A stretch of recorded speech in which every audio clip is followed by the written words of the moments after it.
խոսքով հետևյալն է, որ բացառիկ դեպքեր լինում են, իհարկե, ես էլ եմ բացառիկ դեպքերում նման բան արել ու անելու եմ, բայց պրոտոկոլը հետևյալն է, որ դիմավորումը, օրինակ, ազգային ժողովի նախագահին դիմավորումը փոխխոսնակներից որևիցե մեկը, նույնիսկ կարող է բարեկամական խմբի ղեկավար, այո, անպայման դիմավորում, ես իրան անձամբ խոսք եմ տվել, երբ որ ինքը տենց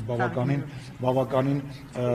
չեմ ուզում այդ բառը օգտագործել, բայց տենց ասեց, բայց ո՞նց էիք դուք Տիկին Փելոսին դիմավորել аэроպորտում, ես ասեցի Տիկին Մատվիենկո, երբ որ դուք գաք, ես մեծ հաճույքով ձեզ նույնպես կդիմավորեմ, եւ Անիտա Դիմիտրոյին եմ դիմավորել, որտեղ կին էր եւ իմ լավ ընկերն էր եւ Տիկին Մատվիենկոին էլ նույնպես դիմավորել։ Եվ սինդիկատը գնալու է Ռուսաստանի դեսպանության հետ։ Աջանմյակ նորից։ Օրակարգը Տիկին Մատվիենկոյի արդյոք հստակ է, արդյոք նախատեսվում է այդ սյունի, քանի որ Ռուսաստանը մի պատասխանություն է այնտեղ ուզում բացել։ Ճիշտն ասեմ, նման ինֆորմացիա չունեմ։ Չգիտեմ, անկեղծ ասած, հələ չեմ նայել, որտեղ ես հիմա այց ունեմ, հիմա դրանով եմ զբաղվում, էլ չեմ ասում հələ որ Կիրգիզիայի գործընկերն է այստեղ, դրա համար չեմ։ Երեք օր